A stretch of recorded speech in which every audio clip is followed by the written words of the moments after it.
وہ کہتے ہیں نا کہ کھسیانی بلی کھمبا نوچے، عزت گئی، وقار گیا، دبدبا گیا، چودراہٹ گئی، یہاں تک کہ برانڈ نیو جہاز گئے، عسکری برتری کے دعوے گئے، لیکن کمال یہ ہے کہ اکڑ باقی ہے، کھسیانہ پن باقی ہے اور کھوکھلی دھمکیاں باقی ہیں۔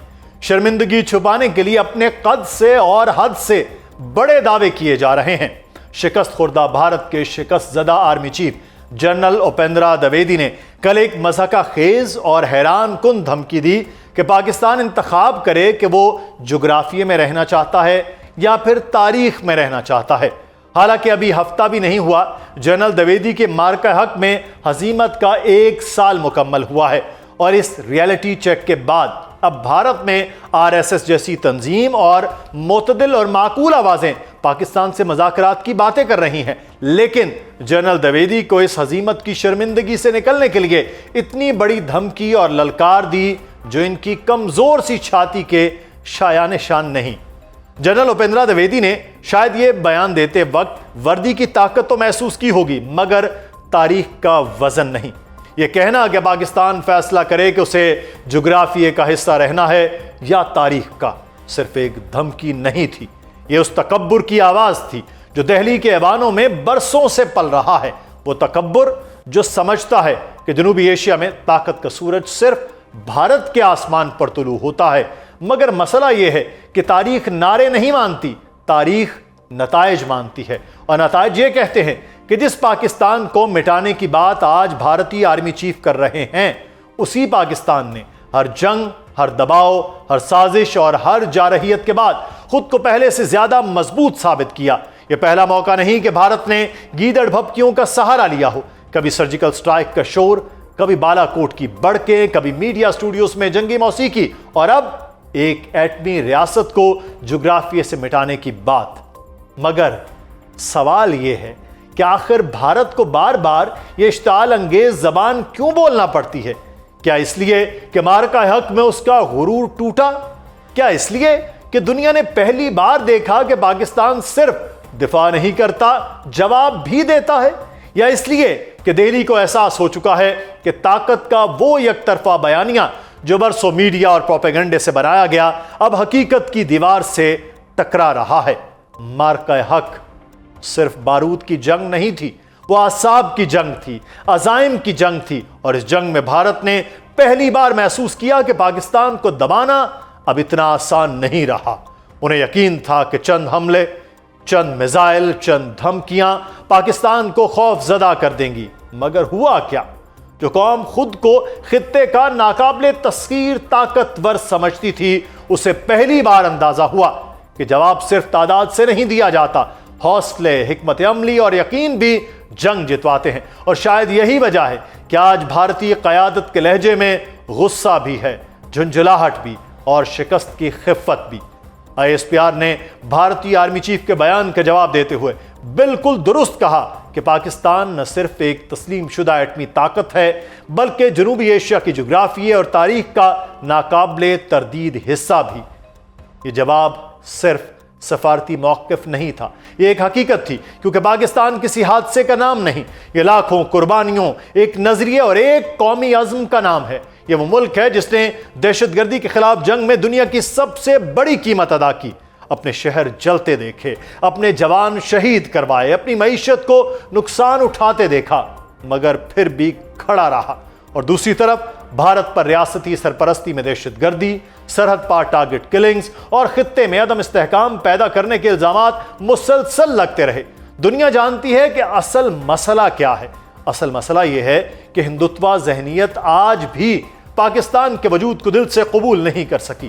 8 دہائیاں گزر گئیں، جنگیں ہوئیں، معاہدے ہوئے، ایٹمی توازن قائم ہوا، مگر دہلی کے کچھ حلقے اب بھی اسی زوم میں مبتلا ہیں کہ دھمکیوں سے خطے کا جغرافیہ بدلا جا سکتا ہے، حالانکہ حقیقت اس کے برعکس ہے۔ جنوبی ایشیا کا امن دھمکیوں سے نہیں، برابری کے احترام سے آئے گا۔ ایٹمی طاقتیں ٹی وی سکرینوں پر جنگی نعرے لگا کر عظیم نہیں بنتی، تحمل، تدبر اور ذمہ داری سے بنتی ہیں۔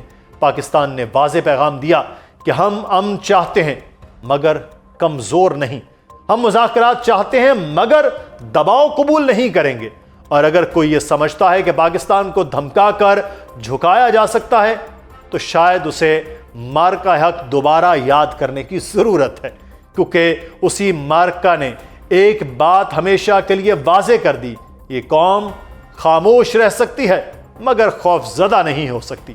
ISPR نے نپے تلے الفاظ اور انداز میں بھارتی آرمی چیف کو ان کی دھمکی بلکہ گیدڑ بھبکی پر تسلی بخش جواب دیا ہے، لیکن بھارتی آرمی چیف یہ ذہن نشین رکھیں کہ اگر وہ پھر خواہاں ہیں تو یہ قوم اور اس کے بہادر افواج مارکا حق کی تازہ ترین تاریخ دہرانے کے لیے بنیان المرصوص تیار ہیں۔ ہم ایک بار پھر یہ مناظر بھی دیکھنے کو تیار ہے اور یہ مناظر بھارت کو یاد رکھنے چاہیے۔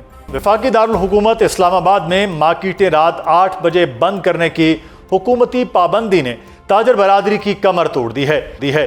عید قریب ہے، بازار سجے ہیں لیکن خریدار پریشان اور دکاندار بے بس دکھائی دے رہے ہیں۔ مہنگائی کا رونا روئیں یا اپنا کاروبار چلائیں، اسلام آباد کا کاروباری طبقہ شدید پریشان ہے، جبکہ عوام کو عید کی شاپنگ کرنے میں بھی مشکلات کا سامنا ہے۔ امریکہ اور اسرائیل کے ایران پر حملوں کے بعد شروع ہونے والی جنگ کے سبب پاکستان میں حکومت نے 7 اپریل 2026 سے تمام مارکیٹیں، بازار اور شاپنگ مال رات 8 بجے جبکہ ریسٹورانٹس اور شادی ہال رات 10 بجے بند کرنے کا حکم دیا تھا، لیکن عید قریب آتے ہی پنجاب، سندھ، KP، بلوچستان، آزاد کشمیر میں کاروباری پابندیاں ختم کر دی گئی ہیں، جبکہ اسلام آباد میں یہ پابندیاں بدستور جاری ہیں۔ ریٹیل تنظیموں کے مطابق شام 8 سے 10 بجے تک خریداری کا پیک ٹائم ہوتا ہے اور جلد بندش کے بعد روزانہ سیلز میں تقریباً 25 سے 35% کمی دیکھی گئی ہے، جبکہ تاجروں کا کہنا ہے کہ اسلام آباد میں دفاتر سے لوگ عموماً شام کو فارغ ہوتے ہیں، اس لیے زیادہ خریدار رات کے اوقات میں آتے ہیں۔ جلد بندش سے شاپنگ مالز، کپڑوں، جوتوں، الیکٹرانک سمیت دیگر کاروبار متاثر ہوئے۔ دوسری جانب صنعتی نمائندوں کا کہنا ہے کہ اس پالیسی کے اثرات یکساں نہیں ہیں، کیونکہ ٹیکس ادا کرنے والے باقاعدہ کاروبار اس کا زیادہ بوجھ اٹھا رہے ہیں، جبکہ غیر رسمی شعبے مقررہ اوقات کے بعد بھی اپنا کاروبار جاری رکھے ہوئے ہیں۔ ناظرین، اگر باقی صوبوں میں پابندیاں ختم ہو سکتی ہیں تو اسلام آباد کے تاجروں کو ریلیف کیوں نہیں دیا جا رہا؟ ہم بات کریں گے، ہمارے ساتھ موجود ہیں جاوید قریشی صاحب، ہیں سندھ کے صدر ہیں آل پاکستان انجمن تاجران۔